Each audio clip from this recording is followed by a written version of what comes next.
Chief justice कह चुके वो कोई एक्सटेंशन कबूल नहीं करेंगे। एआईवाई न्यूज से इंटरव्यू में राना सनाउल्लाह ने कहा, मौलाना हमारे साथ नहीं बल्कि हम मौलाना फजल रहमान के साथ हैं। फैज हमीद पर आर्मी चीफ की तैनाती और मर्जी की पोस्टिंग लेने का इल्जाम तो लगता रहा है। अगर ये इल्जाम है तो फिर फैज हमीद अकेले ये नहीं कर सकता, बानी पीटीआई साथ होगा। अभी भी अफवाहें चल रही है कि कोई आईनी तरमीम और चीफ जस्टिस को कोई एक्सटेंशन या ये कोई ऐसा कुछ कर रहे हैं। हमारे पास नंबर नहीं है, अगर मिल जाते हैं फिर मिल जाता है तो फिर करना चाहिए। आइन में अमेंडमेंट करना पार्लियामेंट का इस्तेहकाक है। मैं ये कैसे कह सकता हूँ कि जी पार्लियामेंट नहीं कर सकती, पार्लियामेंट बिल्कुल कर सकती है। एक्सटेंशन पे आपकी राय क्या है चीफ जस्टिस की? एक्सटेंशन पे मेरी राय तो तब हो ना अगर चीफ जस्टिस की राय ना हो। काजी फैज ईसा साहब बड़े ऑनरेबल जज हैं, पीटीआई वाले जो मर्जी कहते रहे, बासूल आदमी है। उन्होंने ये कहा है कि मैं इस तरह की कोई एक्सटेंशन जो है वो एक्सेप्ट नहीं करूंगा। उन्होंने लॉ मिनिस्टर को और अटॉर्नी जनरल को वाज़ेह तौर पर, ये दोनों ने मेरे साथ भी बात की है, उन्होंने वाज़ेह तौर पर कहा कि जी मैं ये काम नहीं करूंगा। अगर एज में इजाफे की बात है तो अगर सारी दुनिया का करें तो ठीक है, वो तो एक और बात है। लेकिन अगर आप कहें कि जी चीफ जस्टिस की मुद्दत मुराद में तो ठीक कर दे, तो मैं ये नहीं एक्सेप्ट। मुश्तरका इजलास क्यों बुलाया जा रहा है पार्लियामेंट को, किस लिए? देखिए मुश्तरका इजलास में आइन की अमेंडमेंट पेश नहीं हो सकती। आइन में अमेंडमेंट जब होनी है दोनों हाउसेज में होनी है, 2/3 से होनी है, अलग-अलग होनी है। ये मुश्तरका इजलास जो है ये उन कवानीन के लिए है जो ऐदर हाउस ने अस्सलामुअलैकुम नाज़रीन, आप देख रहे हैं निगहबान पाकिस्तान। मैं कुर्बान इमरान खान।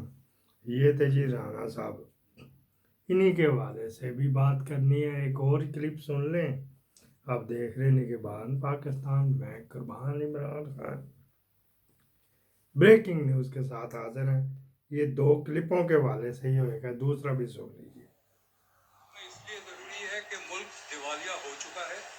हम अब कर्जे ले रहे हैं सिर्फ कर्जे वापस करने के लिए, और हमें कोई कर्जा दे नहीं रहा है, मैं भी कर्जा नहीं दे रहा। हम असासे बेचना चाहते हैं, कोई हमारे असासे खरीदना नहीं चाहता। गैर मुल्की कंपनियां बंद करके यहाँ से जा रही है। हम एफडीआई के तलाश में थे, रिवर्स एफडीआई हो रहा है।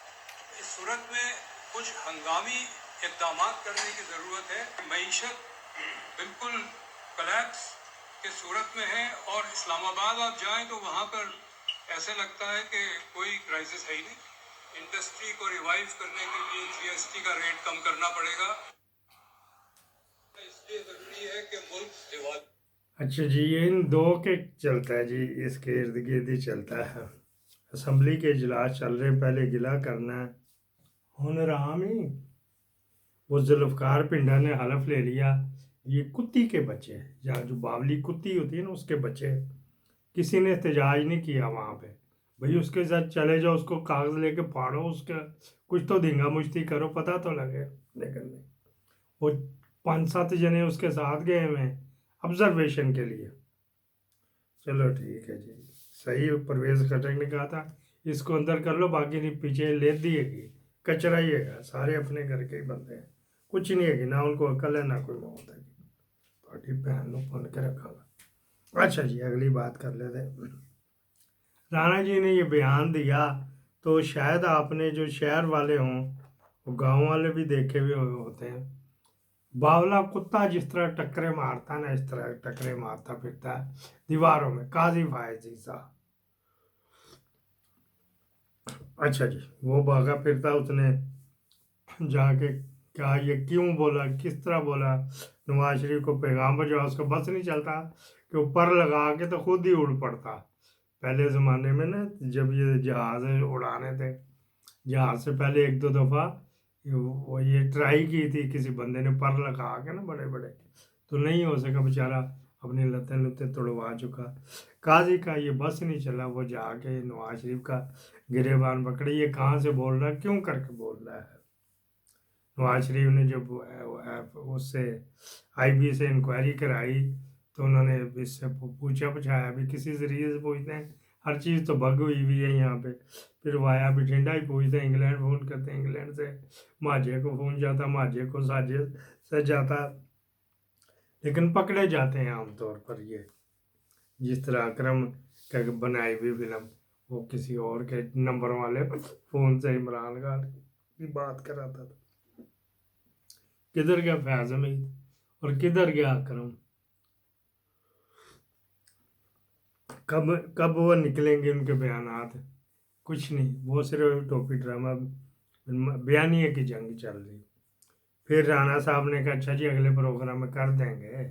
आज राणा साहब का बयान इस हवाले से आएगा कि मैंने आईनी तरमीम की बात की थी, एक्ट की बात नहीं की थी। एक्ट में वो इसमें भी उसने कहा कि जब सबकी बढ़ेगी तो उसकी भी बढ़ जाएगी, तो ऐसे ऑटोमेटिक ही हो जाएगा। अच्छा जी, कान इधर से पकड़ रहे हैं काजी साहब। मज़ा बड़ा आना उस वक्त जब अदम एतमाद होना तड़ा तड़ इसकी तरफ से, और काजी साहब जुन्नाते फिर रहे हैं। बनाए कितने क्या हम ख्याल बेंच बनाएंगे। एक तो ये राणा साहब की खिंचा तो ये है, ये आपको कोई नहीं बताएगा, नवाज शरीफ साहब के की तरफ से हुई है। लेकिन ये कभी ये शहबाज की तरफ होता, कभी नवाज की तरफ होता। राणा साहब आई लव यू टू।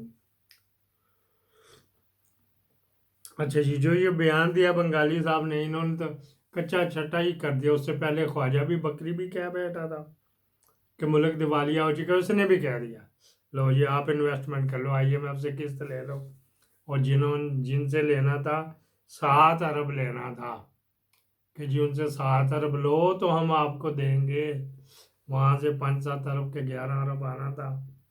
तो वो सऊदी अरब ने तो सीधी तरह कह दिया 15% में शेयर लूँगा। जो रेकोडिक में है जो आपका 25% है, उसमें से 15% मेरे।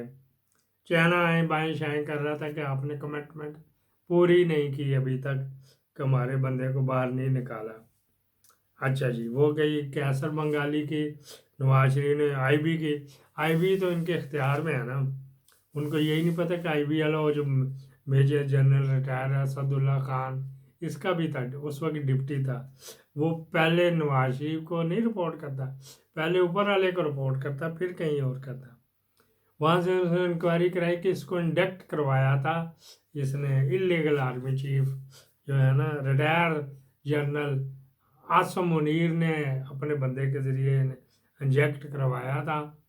सेक्टर कमांडर इसकी सिफारिश लेके गया था, भागा भागा गया था कि जी ये बंदा इकॉनमी तो जानता है, लेकिन ये ਤੁਹਾਡੇ मनपसंद काम करेगा। अच्छा जी, कर लो जी। फिर क्या बात हुई जी कि नवाज शरीफ ने कहा अच्छा